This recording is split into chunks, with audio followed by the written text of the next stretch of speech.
Hello everyone. अभी कुछ दिन पहले ललन टॉप पे एक हाई वोल्टेज डिबेट हुई थी between Javed Akhtar and smile Nadvi. उस डिबेट का शीर्षक था डज गॉड एग्जिस्ट, क्या भगवान वास्तव में है। मेरा पहला ही आर्गुमेंट ये कि पहली बात तो ये डिबेट ही एक अनसेटिस्फैक्टरी टॉपिक पर डिबेट है कि भगवान की एग्जिस्टेंस है या नहीं है। क्यों? क्योंकि भगवान एक ऐसा इनएनिमेट ऑब्जेक्ट है या ऑब्जेक्टिफाइड कैरेक्टर है जिसको सिर्फ माना गया है, आज तक ना प्रूफ हुआ है। और चाहे कोई एथिस्ट हो या कोई भगवान को मानने वाला हो या गॉडिस्ट हो, कोई भी हो, वो ये नहीं कहता कि भगवान है, कोई नहीं कहता। इसलिए डिबेट इस टॉपिक पे नहीं होनी चाहिए कि क्या भगवान है या नहीं है, इस टॉपिक पे होनी चाहिए कि क्या भगवान का कॉन्सेप्ट ठीक है या नहीं है। क्योंकि जितने भी पुराने फिलोसफर रहे हैं, जैसे चाहे वो इमैनुअल कांट हो या डेविड ह्यूम हो, कोई भी क्यों ना रहा हो, सबने किसी ना किसी फिलोसॉफिकल टॉपिक पर डिबेट करी है, भगवान पर डिबेट नहीं करी कि भगवान है या नहीं है। वो इसको एक ऑब्जेक्ट की तरह देखते हैं कि इस पर अब डिबेट करनी है। तो पहली बात तो वो टॉपिक जिस पर डिबेट करी गई वो अपने आप में एक नॉन रिलायबल टॉपिक पर, उस टॉपिक पर डिबेट नहीं करी जा सकती कि भगवान है या नहीं है। दूसरा, उस डिबेट का सबसे वायरल पॉइंट था द पॉइंट ऑफ कंटिंजेंसी। एक वर्ड बहुत यूज हुआ। शमाइल नदवी ने अपना स्टेटमेंट शुरू ही इस स्टेटमेंट से किया था कि भगवान को साबित करने के लिए साइंस का यूज नहीं किया जा सकता। पहला काउंटर, कोई भी चीज जो साइंटिफिक नहीं है उस पर डिबेट नहीं करनी चाहिए। दूसरी चीज, अगर आप डिबेट कर भी रहे हो तो पहला स्टेटमेंट आपका यह नहीं हो सकता कि किसी भी चीज को प्रूफ करने के लिए साइंस का सहारा ही नहीं लिया जा सकता, क्योंकि science is the only solution to everything जिसको प्रूफ करना है। अगर हमें कोई भी चीज है उसको साइंटिफिकली प्रूफ करना है, जिसकी एलिजिबिलिटी भी हो, रिलायबिलिटी भी हो, तो हमें साइंस का सहारा लेना ही पड़ेगा, कोई और चीज नहीं है। किसी भी ऐसी चीज को जो नॉन एग्जिस्टिंग हो उसको अगर एग्जिस्टिंग साबित करना है तो साइंस के अलावा कोई और स्टडी ऐसी नहीं है जिसका सहारा नहीं लिया जा सकता। वापस आते हैं कंटिंजेंसी पे। कंटिंजेंसी पे उन्होंने सबसे ज्यादा बात करी। कंटिंजेंसी क्या होती है? कंटिंजेंसी को आप इस तरीके से कह सकते हैं कि कंटिंजेंसी एक फिलोसॉफिकल टर्म है जिसको अगर मैं इजी करके समझाऊं तो इसको डिपेंडेंट और इंडिपेंडेंट वेरिएबल से समझिए। कोई भी एक ऑब्जेक्ट है या कोई भी एक सब्जेक्ट है, वो किसी ना किसी चीज से मिलके बना होगा या उसकी डिपेंडेंसी किसी चीज पे होगी। जैसे मान लीजिए कोई एक छत का पंखा है, पंखा बिजली पर डिपेंड करता है, बिजली पंखे पर डिपेंड नहीं करती। अगर पंखे और बिजली की बात है, आपस में दोनों की बात, किसी भी चीज को कह लीजिए। जैसे पेड़ डिपेंड करता है अपनी सराउंडिंग्स पे, सनलाइट पे, एयर पे और पानी पे और मिट्टी पे, तो पेड़ एक डिपेंडेंट वेरिएबल है। कंटिंजेंसी क्या कहती है कि कोई भी चीज है वो किसी ना किसी चीज पर डिपेंड करती है। इसी तर्क को लेकर जितने भी अस्तित्ववादी हैं जो भगवान के अस्तित्व को मानते हैं, वो कहते हैं कि भगवान को कंटिंजेंसी से प्रूफ किया जा सकता है। कैसे? जैसे वो कहते हैं कि आप हर चीज के डॉट कनेक्ट करिए, इससे ये बना, इससे ये बना, इससे ये बना। आप सबसे लास्ट में एक ऐसे पॉइंट पे पहुंचेंगे जहां आप इस आर्ग्यूमेंट पे खड़े हो जाएंगे, तो ये कैसे बना। जैसे उनका एक आर्ग्यूमेंट है कि अगर बिग बैंग हुआ है, जो साइंस कहता है कि धरती या पृथ्वी बिग बैंग से बनी है, तो बिग बैंग हुआ है तो बिग बैंग भी किसी चीज से हुआ होगा और वो उसी किसी चीज को भगवान मानते हैं। Still there is a conflict of interest कि वो हो भी सकता है, नहीं भी हो सकता, है ना। यानी भगवान से पहले भी कोई चीज होगी। अगर बिग बैंग किसी ने किया है तो जिसने किया है अगर कंटिंजेंसी कोई फॉलो करे तो भगवान से पहले भी कुछ होना चाहिए। दूसरा, कंटिंजेंसी में ही एक दूसरी चीज आती है, नेसेसरी। जैसे कंटिंजेंसी वर्ड्स दो वर्ड से ही मिला है, एक कंटिंजेंट एक नेसेसरी। नेसेसरी होती है आवश्यकता, जरूरत, और यहां पे जरूरत को माना गया है कोई एक चीज फाइनल, है ना। जैसे हर किसी चीज की एक जरूरत होती है कि कोई चीज क्यों बनी, पृथ्वी क्यों बनी, किसने बनाई। तो इस किसने बनाई को, जो एक इनएनिमेट ऑब्जेक्ट है, जो एक अनआइडेंटिफाइड ऑब्जेक्ट है, उसको अस्तित्ववादी लोग जो भगवान के अस्तित्व को मानते हैं वो गॉड का नाम कहते हैं कि वो कोई भी है और जो कोई भी है वो भगवान है।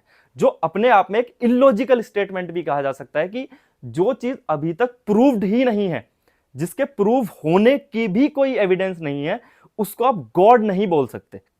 उसको आप XYZ कुछ भी कैरेक्टर मान लीजिए फिलहाल के लिए, फिलोसॉफिकल टर्म्स में, या उसको प्रूफ करने के लिए, लेकिन वो गॉड नहीं हो सकती, क्योंकि गॉड को रिलीजियस पर्पस से देखा जाता है, बल्कि the concept of God is a philosophical term जिसको प्रूफ करना ही पड़ेगा, चाहे आज करें या कल करें, वरना इसको साइंटिफिकली देखना पड़ेगा। और साइंस ये कहती है कि गॉड का कॉन्सेप्ट नहीं होता। दूसरी चीज, जो लोग भगवान को मानते हैं वो कहते हैं कि जो नेसेसिटी है, जो नेसेसरी है, वो एक ऐसे पॉइंट पर जाकर खत्म होती है जहां से ये आर्ग्यूमेंट निकलता है कि कोई ना कोई ऐसी चीज जरूर होगी जो फाइनल कंक्लूडेड होगी। आज तक दुनिया में जितने भी फिलोसफर ऐसे रहे हैं जिन्होंने कॉन्सेप्ट ऑफ गॉड की एडवोकेसी करी है, वो इस चीज को मानते हैं कि कोई ना कोई ऐसी चीज जरूर होगी जो जरूरी होगी किसी चीज के बनने के लिए। जैसे अगर पृथ्वी बनी है तो इसके पीछे कोई एक जरूरी चीज होगी बनने के लिए। जैसे कॉन्सेप्ट दिया गया कि मान लो विज्ञान ठीक है, बिग बैंग हुआ है, तो बिग बैंगर कोई होगा, किसी ने बिग बैंग किया होगा, और जो किसी ने बिग बैंग किया है वो गॉड है। ये वो मानते हैं। मानना इज अ बिलीफ। उस डिबेट में भी जावेद अख्तर साहब ने अपना स्टेटमेंट शुरू ही इस पॉइंट से किया था कि ये एक बिलीफ है, यानी मान्यता है, और मान्यता तो कुछ भी हो सकती है। जैसे अगर ईश्वर को मानने वाले लोग ये कहते हैं कि या नेसेसिटी ईश्वर है और ईश्वर ने ही सब कुछ बनाया है ना, तो वो तो कुछ भी बना सकते हैं, है ना, वो कुछ भी बना सकते हैं। और ऐसा नहीं हो सकता कि वो किसी लिविंग ऑर्गेनिज्म को या लिविंग एक ऑब्जेक्ट को धरती पर छोड़कर चले गए हो। ये तो एक पार्ट ऑफ इवोल्यूशन होता है। जैसे जो भगवान को मानने वाले लोग हैं वो कहते हैं नास्तिकों को काउंटर करने के लिए कि अगर भगवान है तो दिखना जरूरी है, इसलिए वो काउंटर करते हैं कि अगर हवा है तो वो भी दिखनी जरूरी है ना, क्योंकि आप लोग भगवान को नहीं मानते क्योंकि वो नहीं दिखते, तो आप ये भी नहीं मानते कि आपको एयर नहीं दिखती, तो इसका मतलब एयर नहीं है, जबकि एयर है, महसूस होती है। उस पर मेरा एक काउंटर यह है कि अगर भगवान ने हवा बनाई है, भगवान ने पेड़ बनाए हैं, या भगवान ने ये पूरी प्रकृति बनाई है, पूरा संसार बनाया, तो वो चंद्रमा पे भी बन सकता था, वो मार्स पे भी बन सकता था, वो कहीं और भी बन सकता था। अगर भगवान एक ऐसा पावरफुल ऑब्जेक्ट है, एक ऐसी पावर, एक ऐसी शक्ति है जो कुछ भी बना सकती है, जिसने इतना बड़ा ब्रह्मांड बना दिया, वो चंद्रमा पे हवा भी बना सकता है ना, वो मार्स पे हवा भी बना सकता है ना। अगर वो ऐसी ही पावर है तो कुछ भी बना सकता है। लेकिन ये एक मान्यता है। वो जिस कंटिंजेंसी को डॉट्स कनेक्ट करके ईश्वर तक लेके जा रहे हैं, या वो जिस नेसेसिटी को ईश्वर बोल रहे हैं, वो आज तक अगर हजारों फिलोसफर रहे हैं जिन्होंने एथिज्म को काउंटर किया है या गॉडिज्म को फेवर किया है, उन्होंने भी ये चीज कॉन्सेप्चुअली प्रूव नहीं करी है, मानी है, यानी एक स्टेटमेंट दिया है कि अगर ऐसा है तो ऐसा हो सकता है, और ये कोई प्रूफ नहीं होता। कंटिंजेंसी का अगला काउंटर ये है कि अगर हर चीज को डिपेंडेंट और इंडिपेंडेंट वेरिएबल मान लिया जाए, कि हर चीज या तो किसी चीज पर डिपेंड करती है या उस पर कोई और चीज डिपेंड करती है ना, या तो वो डिपेंडेंट है या इंडिपेंडेंट है, और दोनों ही किसी ना किसी चीज पर तो डिपेंडेंट करते हैं, क्योंकि कंटिंजेंसी की डेफिनेशन ही यही है कि डॉट्स मिलते चले जाएंगे, है ना। तो अगर चीजें कंटिंजेंट ही हैं, है ना, तो वो एक पॉइंट पे जाके खत्म हो ही नहीं सकती। गॉड के बाद भी कोई होगा जो इंडिपेंडेंट वेरिएबल होगा, और ये चेन तो गॉड के बाद भी चलेगी। भगवान को मानने वाले लोग जिस फाइनल पॉइंट को, जो फिजिकल से इनएनिमेट बन जाता है इन द एंड जाके, या कहें कि डिपेंडेंट से इंडिपेंडेंट वेरिएबल का जो सबसे लास्ट पॉइंट होता है, उसको ईश्वर मान लेते हैं। तो ये तो एक मान्यता हुई। अगर इसी को दूसरी टर्म्स में डिफाइन करा जाए तो हम ये भी कह सकते हैं कि कोई भी ऐसी चीज जो डिपेंडेंट और इंडिपेंडेंट वेरिएबल से बाहर की है, यानी वो चीज डिपेंडेंट नहीं है, तो फिर वो तो है ही नहीं ना।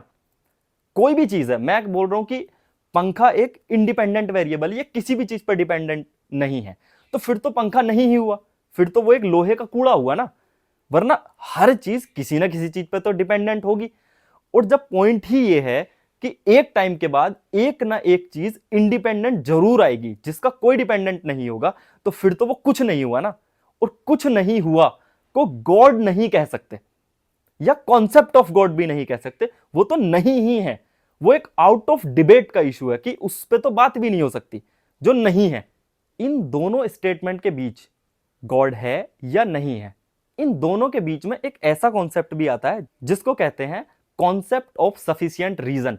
यानी जब आप इन दोनों स्टेटमेंट को कि क्या भगवान है या भगवान नहीं है अगर नहीं मानना चाहते, तब भी आपको एक ऐसी सत्ता, एक ऐसी पावर को मानना ही पड़ेगा जिसको आप नेसेसिटी बोलें, और वो नेसेसिटी ही गॉड है। इस पर मेरा काउंटर यह है कि अगर आप किसी ऐसी सत्ता को मान ही रहे हो जो नेसेसरी है, जो एक ऐसी चीज है जिसको ईश्वर ही माना जाएगा, तो फिर वो तो कुछ भी हो सकती है। Why God? भगवान की जरूरत क्यों है? एज अ ह्यूमन, या to survive as a humanity और as a mankind, why we need God?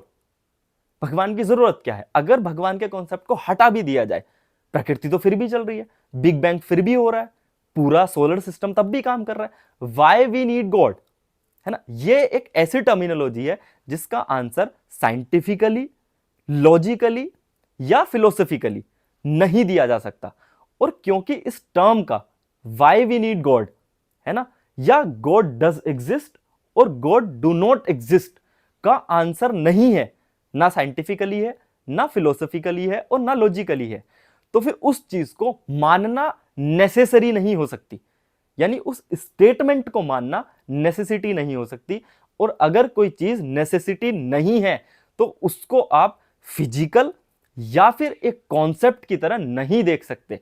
इसलिए आप कितने भी तर्क कर लो, कितने भी बड़े से बड़े फिलोसफर आए, आकर चले गए, या करंट में जितनी भी डिबेट हो रही है वो हजारों सालों तक डिबेट चलती रहेंगी, लेकिन कोई भी डिबेट इस चीज को साइंटिफिकली, फिलोसफिकली या लॉजिकली ना प्रूव कर पाएगी और ना ही सामने लेके आ पाएगी कि गॉड एग्जिस्ट करते हैं या नहीं करते हैं, या किसी पावर को, किसी बीइंग को, किसी नेसेसरी बीइंग को माना जाए या नहीं माना जाए। It is just a part of conversation that is not physically या practically possible to be proven.